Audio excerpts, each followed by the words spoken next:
Welcome students. आज हम लोग जो हमारा सर्कल चैप्टर है उसकी हम कुछ न्यूमेरिकल प्रॉब्लम्स करेंगे। और इन सभी न्यूमेरिकल प्रॉब्लम्स में हमने जो अभी तक प्रॉपर्टीज पढ़ी है सर्कल से रिलेटेड या ज्योमेट्री से रिलेटेड जो प्रॉपर्टीज हमने पढ़ी है उन सभी प्रॉपर्टीज का हम लोग अपने क्वेश्चनों में यूज करेंगे। ठीक है, तो चलिए हमने एक क्वेश्चन नंबर 1 नोट किया हुआ है यहाँ पे, इसको देखते हैं। क्वेश्चन में है the perimeter of the sector of a circle is 108 centimetre if the diameter of the circle is 84 centimeter what is the area of same sector। ठीक है स्टूडेंट्स, ये बहुत ही अच्छा क्वेश्चन है और हम लोग इसको बहुत सिंपल वे में सॉल्व करेंगे। ठीक है, तो चलिए शुरू करते हैं।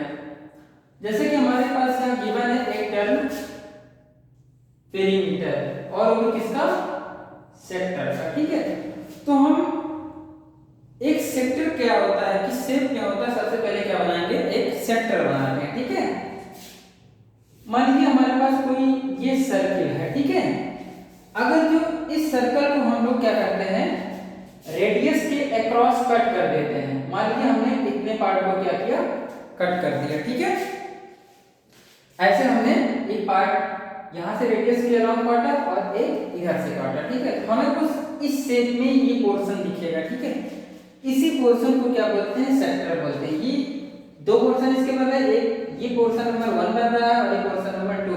1 और 2 दोनों सेक्टर ही हैं। ठीक है, 1 हमारा होगा माइनर सेक्टर और 2 होगा हमारा मेजर सेक्टर होगा। ठीक है, तो सेक्टर कुछ इस तरीके से बनते हैं। ठीक है, तो फिलहाल हमारे पास एक सेक्टर केवल लेना है, हम केवल सेक्टर को ऐसे बना लेंगे।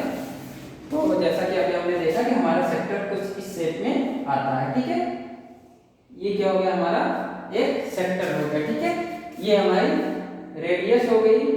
ठीक है, ये हमारा जो सर्कल रहा होगा जिससे सेक्टर काटा गया है उसका सेंटर है। ठीक है, वो सेंटर है आर, उस सर्कल की रेडियस है। ठीक है, और एल जो है हम क्या कर रहे हैं, जो हमारे ये लेंथ है इस लेंथ को हम लोग क्या एज्यूम कर ले रहे हैं, एल एज्यूम कर ले रहे हैं। ठीक है, ये क्या हो गया, हमारा एल हो गया। ठीक है, तो चलो हम आगे बढ़ते हैं, देखते हैं। ठीक है, तो हमारे इस सर्कल जो हमारा सेक्टर है इसका पेरीमीटर मतलब होता है अगर जो हम किसी स्ट्रक्चर के बाउंड्री लाइन को चले तो जो टोटल डिस्टेंस कवर होती है बाउंड्री लाइन को कवर कर चलते हुए उसी को क्या बोलते हैं, पेरीमीटर बोलते हैं। तो अगर जो हम इस सेक्टर में क्या करें, बाउंड्री लाइन पे ऐसे चलते रहे, ऐसे इधर से जाएं, ऐसे जाएं, यहाँ गए, ये डिस्टेंस r कवर होगी, फिर यहाँ से यहाँ जाएंगे डिस्टेंस l कवर होगी, फिर उसके बाद ये डिस्टेंस r कवर होगी। ठीक है, तो यही तो हमारा टोटल डिस्टेंस आएगा इसकी बाउंड्री लाइन को चलते हुए, उसी को क्या बोलेंगे हम लोग, सेक्टर बोलेंगे, सेक्टर की पैरामीटर बोलेंगे। ठीक है, पेरीमीटर। ठीक है, तो यहाँ पे पेरीमीटर क्या हो जाएगा, हमारा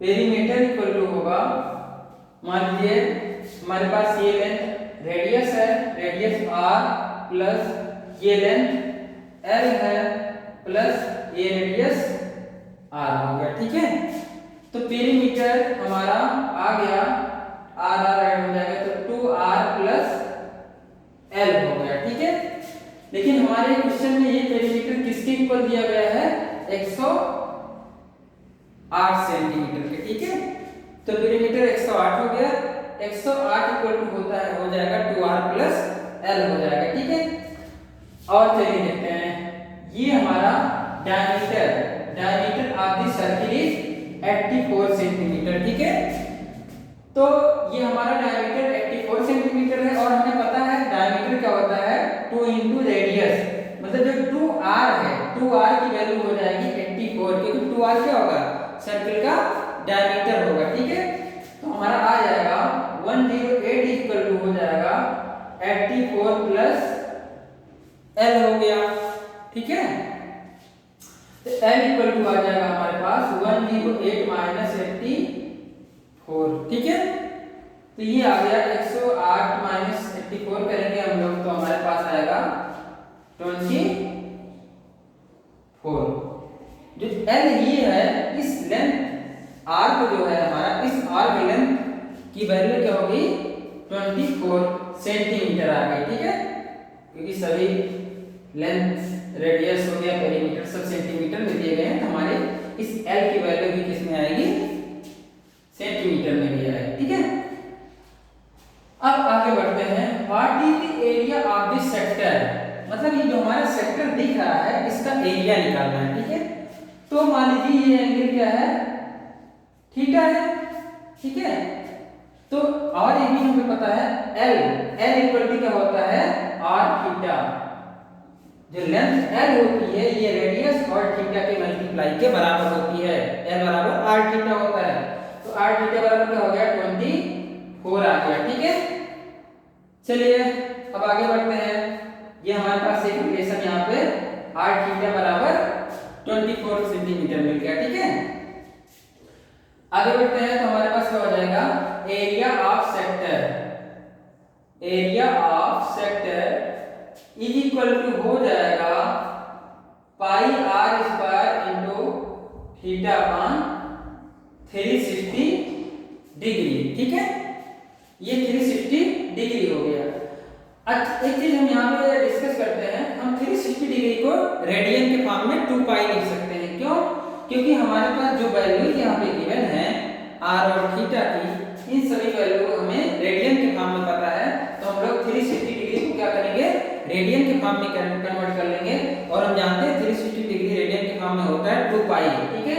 ये हो गया pi r square into theta upon 2 pi हो गया, ठीक है। पाई से पाई हमारा कैंसिल आउट हो जाएगा, तो हमारे पास बचेगा थीटा आर स्क्वायर अपान 2, ठीक है। चलिए अब आगे बढ़ते हैं, थीटा की वैल्यू हम लोग रख देते हैं, यहाँ से थीटा की वैल्यू आ जाएगी हमारी, थीटा इक्वल टू आ जाएगा 24 अपान आर हो जाएगा, तो हो जाएगा 24 अपान आर, तो रख देते हैं यहाँ पे 24 upon r into r square upon 2, ठीक है।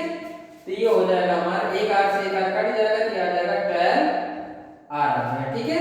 तो एरिया ए इक्वल टू आ गया 12 आर, और आर की वैल्यू हमें पता है क्या होगी, क्योंकि डायमीटर की वैल्यू क्या दी है 84 दी है, तो रेडियस की वैल्यू हो जाएगी 12 इंटू 84 अपान 2, क्योंकि रेडियस क्या होता है डायमीटर का हाफ होता है, ठीक है। तो ये अगर जब इसको कैंसिल आउट करते हैं तो हो जाएगा 42 2 जा 84 हो गया, तो एरिया ए इक्वल टू आ जाएगा 12 इंटू 42, जो कि मल्टीप्लाई करने में आएगा हमारा 504 सेंटीमीटर स्क्वायर।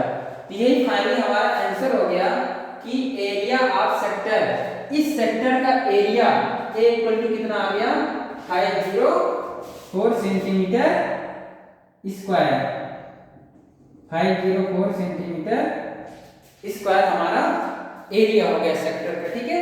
तो स्टूडेंट्स ये काफी अच्छा क्वेश्चन था, इस क्वेश्चन में कई सारे कॉन्सेप्ट यूज हुए हैं।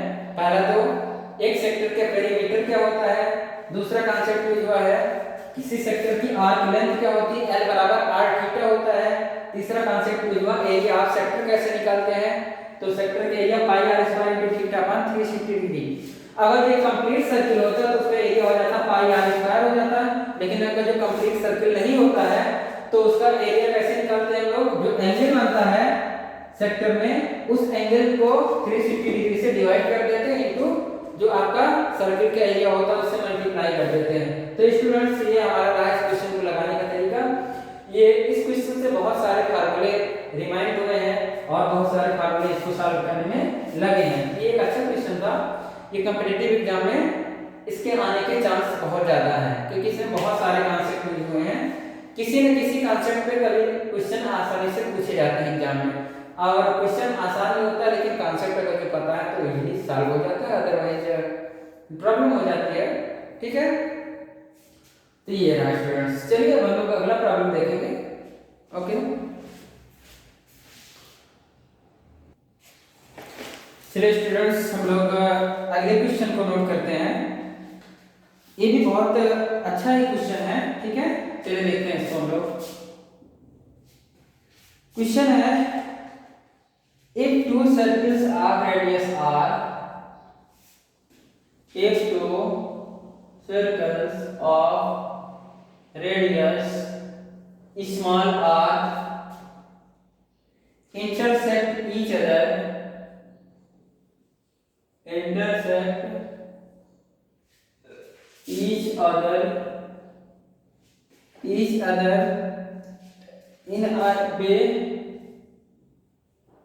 in a way that their centers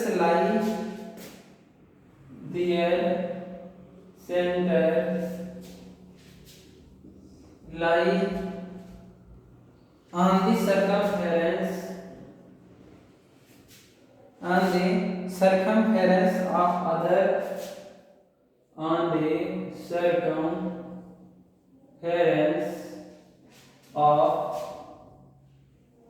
other then length of their common chord will be length of their common chord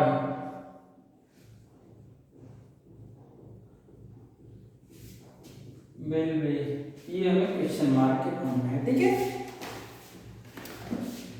तो ये भी बहुत अच्छा सा क्वेश्चन है।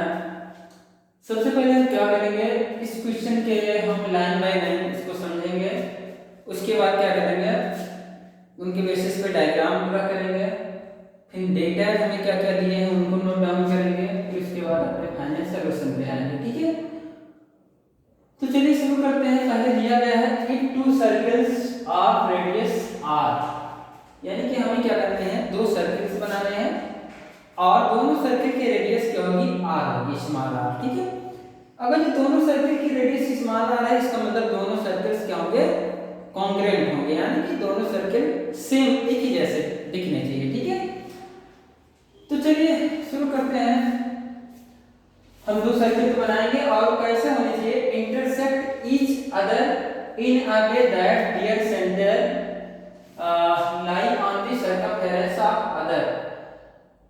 हाँ, हमें इस तरीके से दोनों सर्कल को इंटरसेक्ट कराना है कि पहले का सेंटर दूसरे के सर्कमफेरेंस पे लाई करे और दूसरे का सेंटर पहले के सर्कमफेरेंस पे लाई करे, ठीक है। कुछ इस तरीके से हमें डायग्राम बनाना है। चलो ठीक है, तो हमने क्या किया, एक सर्कल कुछ इस तरीके से बना लिया। चलिए ठीक है, थोड़ा गोल सा सर्कल बनाते हैं। तो हमारे पास पहला सर्कल कुछ इस तरीके से हो गया, ठीक है, और दूसरा सर्कल क्या हो गया, कुछ इस तरीके से हो गया, ठीक है। ये हमारे 2 सर्कल्स हैं, ठीक है। दोनों की रेडियस क्या है, स्मॉल r है। और जो बहुत इंपॉर्टेंट पॉइंट दिया गया है, इनके centres lie on the circumference of other. पहले का मान लीजिए सेंटर जो है यहाँ पे कहीं होगा, दूसरे के सेंटर यहाँ पे कहीं होगा।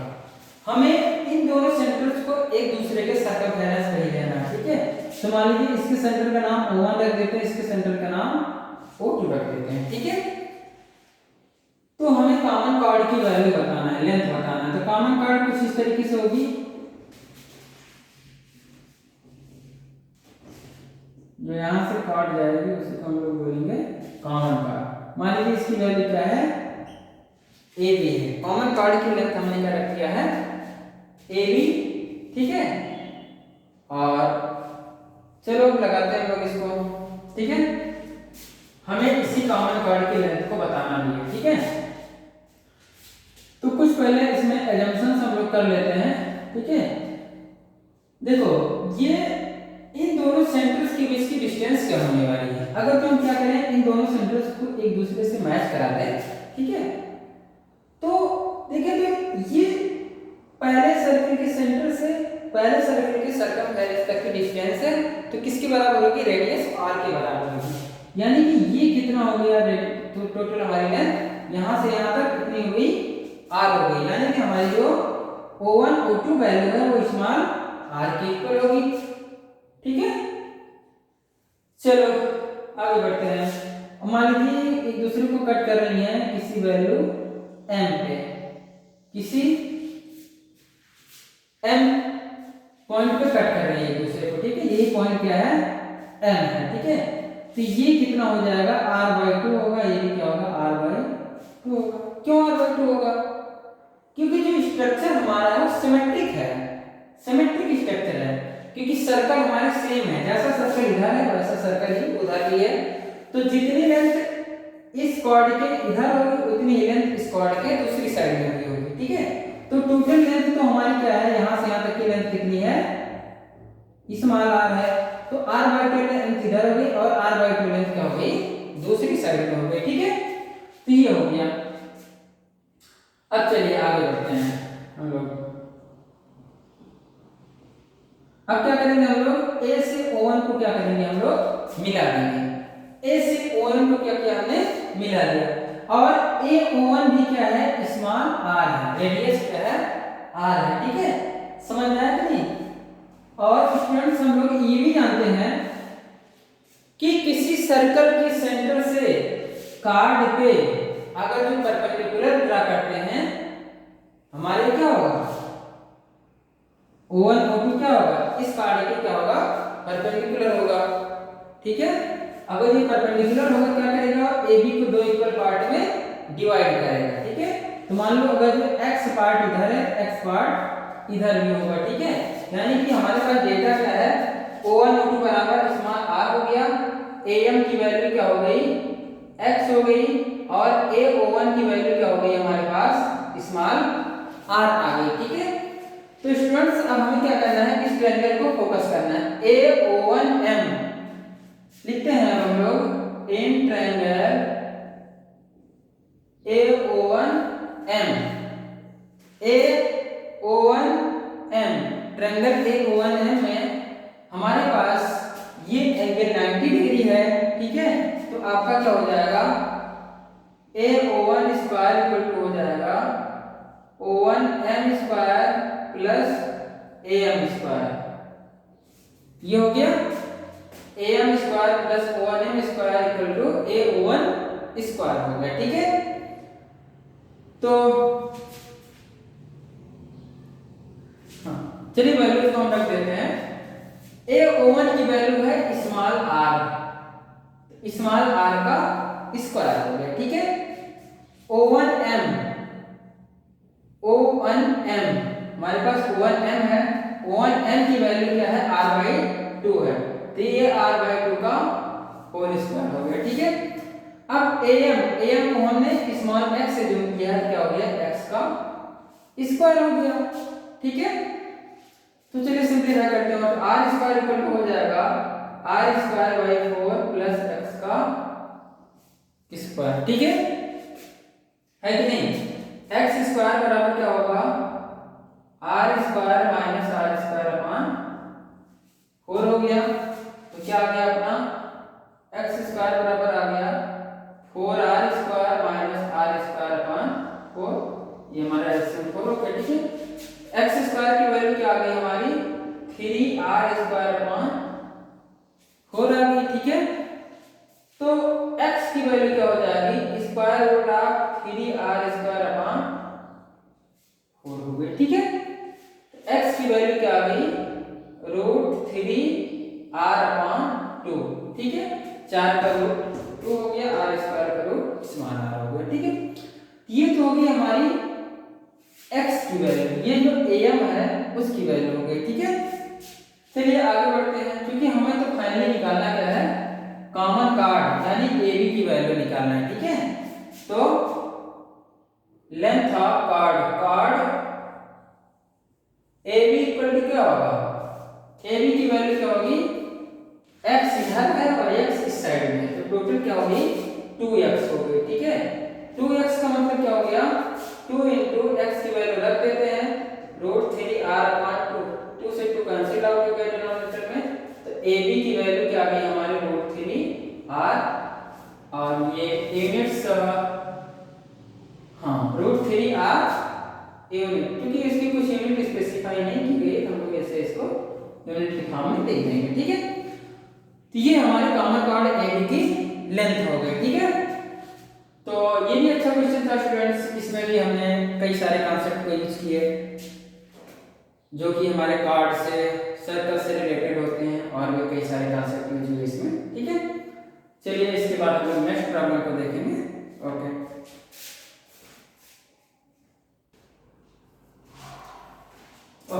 स्टूडेंट्स हम लोग एक दूसरी प्रॉब्लम के साथ आए हुए हैं, ठीक है। इसमें क्वेश्चन कहा गया है स्टूडेंट्स कि हमारे पास पी क्यू आर एस एक रेक्टेंगल है, ठीक है। हम इसको लाइन बाय लाइन पहले समझेंगे, ठीक है। हमारे पास पी क्यू आर एस कोई रेक्टेंगल है, ठीक है।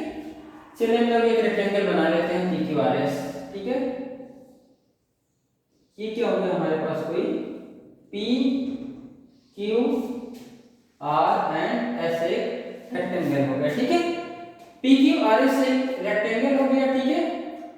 इसमें पी क्यू की वैल्यू क्या दी गई है 16 सेंटीमीटर। चलो इसके वैल्यू को हमने लिख लिया 16 सेंटीमीटर, ठीक है। आगे गिवन है Q R equal to 12 centimetre. ये क्या है 12 सेंटीमीटर,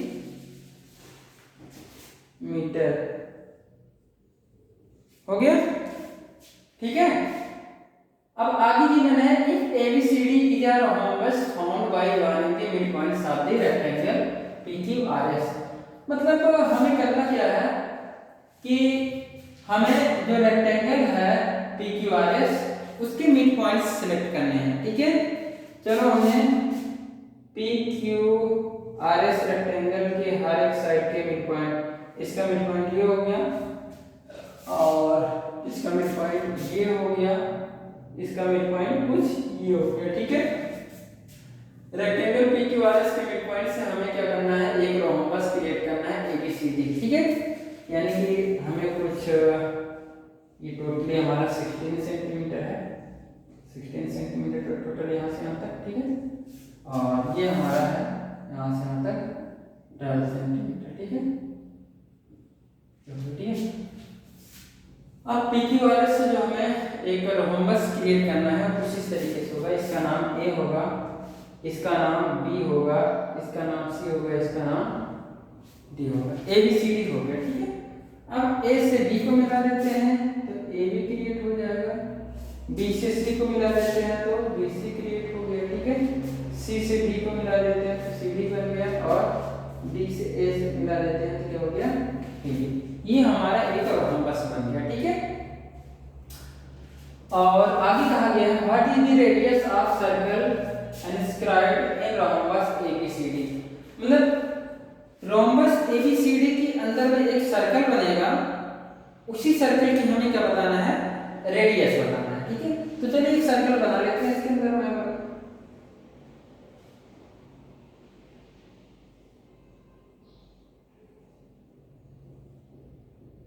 ये क्या हो गया,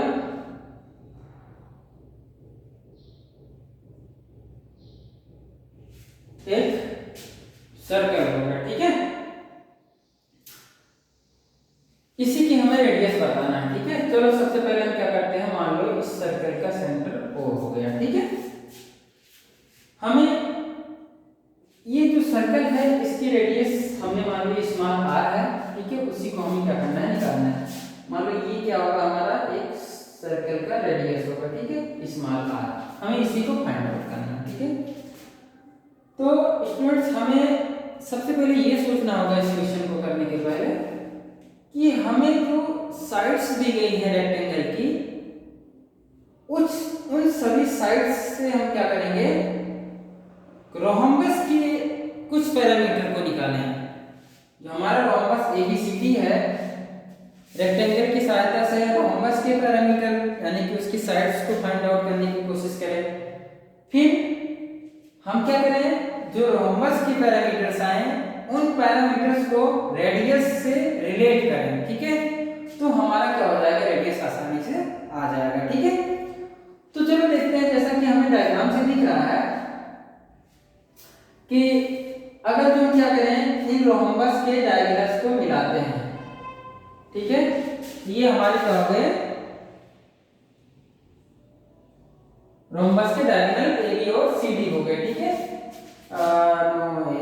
ए सी और बी डी ये हमारे रोम्बस के क्या हैं, डायगोनल्स हैं, ठीक है।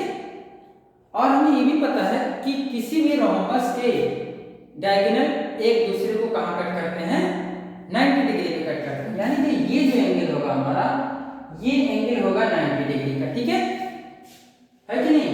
ये एंगल होगा हमारा कितना, 90 डिग्री का एंगल होगा, ठीक है। तो चलो शुरू करते हैं, देखते हैं। अगर जो बात करें ओसी की, ओसी हमारा होगा बी आर के इक्वल और डीओ होगा हमारा एपी के इक्वल, ठीक है। और हमें ये भी पता है ये हमारी टेंजेंट है, तो ये और रेडियस है, तो टेंजेंट और रेडियस एक दूसरे की क्या होती हैं, टेंजेंट और रेडियस एक दूसरे की क्या होती हैं, परपेंडिकुलर होती हैं, ठीक है। ये हो गया हमारा। चलिए अब आगे की तरफ बढ़ते हैं हम लोग। ओके स्टूडेंट्स, चलिए हम लोग अब बात करते हैं। हमारा गिवन है PQ इक्वल टू क्या गिवन है, 16 सेंटीमीटर। इस PQ के हेल्प से हम लोग क्या कर सकते हैं, OD की वैल्यू निकाल सकते हैं। तो OD बराबर क्या हो जाएगा हमारा, PQ अपान 2 होगा जो कि 16/2 होगा, तो हो जाएगा 8 सेंटीमीटर। OD की वैल्यू आ गई 8 सेंटीमीटर, ठीक है। अब QR की हेल्प से हम लोग निकालेंगे OC निकालेंगे, ठीक है। तो QR हमारा क्या गिवन है 12 सेंटीमीटर है, और तो OC इक्वल टू क्या हो जाएगा, QR अपान 2 इक्वल टू 12/2। तो हमारा OC फाइनली आने वाला है 6 सेंटीमीटर, ठीक है। ये हमारा 6 सेंटीमीटर हो गया, ठीक है। तो ये हमारा आ गया 8, ये हो गया 6 हो गया, ठीक है। अब बात करते हैं in triangle DOC, triangle DOC में आते हैं, ठीक है। तो DC स्क्वायर बराबर क्या होगा, OD square plus OC square. DC square equal to हो गया OD square plus OC square. अब OD की वैल्यू हमें पता है क्या है, 8 है, 8 का स्क्वायर प्लस 6 का स्क्वायर, ये हो गया 64 प्लस 36 इक्वल टू क्या हो गया 100। DC स्क्वायर की वैल्यू क्या आ गई 100 है। तो DC की वैल्यू क्या होगी हमारी, स्क्वायर बटा 100 इक्वल टू 10 सेंटीमीटर, यानी कि ये वैल्यू हमारी क्या आ गई 10 सेंटीमीटर आ गई, ठीक है। तो हमें ये जो ट्रायंगल बन रहा है इसकी सभी साइड्स पता है 8, 6 एंड 10 सेंटीमीटर, ठीक है। चलो अब आगे बढ़ते हैं। ये सभी डेटा आपने नोट कर लिया होगा, इसको हम एक बार और समराइज कर देते हैं जहां तक हमें होने लगा, ठीक है। तो हमने गिवन क्वेश्चन की कंडीशन के अकॉर्डिंग डायग्राम क्रिएट किया, ठीक है। उसके बाद इसमें हमने क्या किया, जो हमने स्टैंडर्ड रिलेशंस पढ़े हुए हैं कि किसी रोम्बस के डायगोनल एक दूसरे को 90 डिग्री पे कट करते हैं, और साथ ही साथ हमारी टेंजेंट्स और रेडियस एक दूसरे की क्या होती हैं, कांटेक्ट पॉइंट पे परपेंडिकुलर होती हैं। इस कांसेप्ट का यूज किया, और हमने पाइथागोरस थ्योरम का यूज किया, ठीक है। यहाँ पे पाइथागोरस थ्योरम लगी है, यहाँ पे हमारी देखिए हमारा right angle triangle hypotenuse square equal to base square plus perpendicular square का हमने यहाँ पे रूल पे लगाया, ठीक है। उन सभी रूल को यूज करते हुए अभी तक हमने क्या कैलकुलेट किया है, DC की वैल्यू कैलकुलेट की, ठीक है। चलिए अब आगे की तरफ बढ़ते हैं।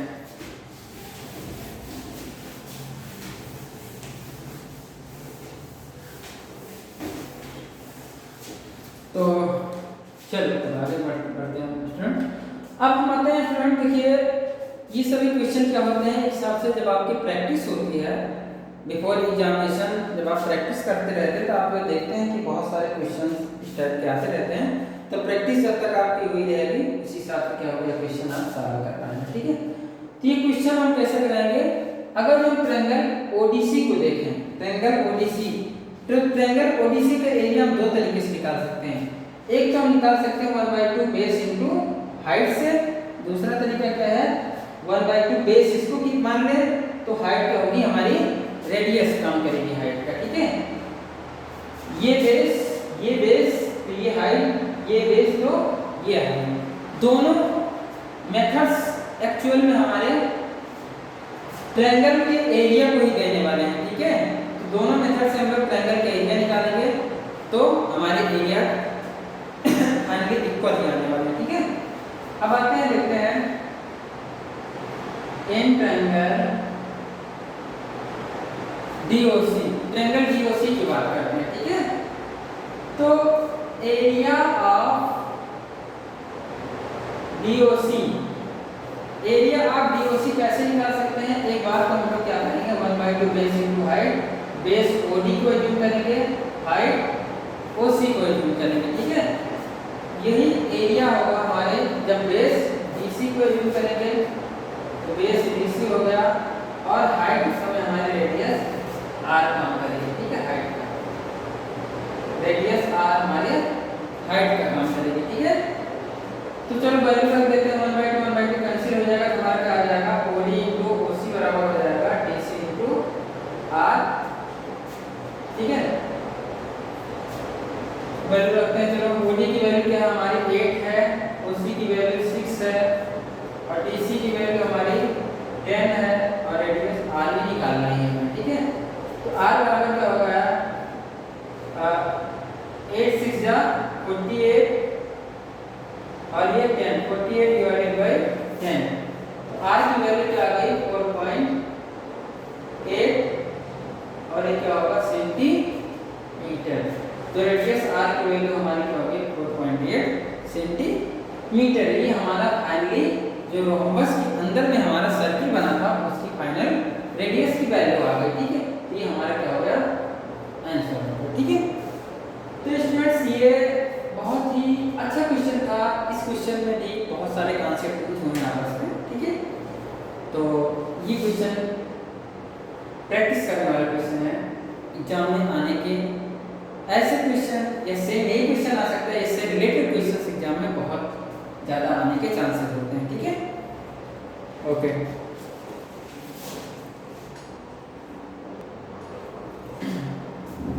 तो स्टूडेंट्स हमें उम्मीद है कि आपको ये जितने हमने इस लेक्चर में क्वेश्चंस कराए हैं आपको समझ में आएंगे। यदि आपको किसी भी क्वेश्चन से रिलेटेड कोई भी क्वेरी हो, कोई भी डाउट्स हो, तो उसको आप कमेंट सेक्शन में, यूट्यूब के कमेंट सेक्शन में बोल सकते हैं। हम उसको कोशिश करेंगे कि आपकी एक छोटी सी प्रॉब्लम को दूर किया जाए, ठीक है। अगर जो एक ही डाउट पे बहुत सारे कमेंट्स आते हैं तो हम उस कमेंट्स को लेके एक दूसरा सा वीडियो भी क्रिएट कर देंगे जिससे कि आपका पूरा कंफ्यूजन दूर हो जाए। Okay, thank you very much.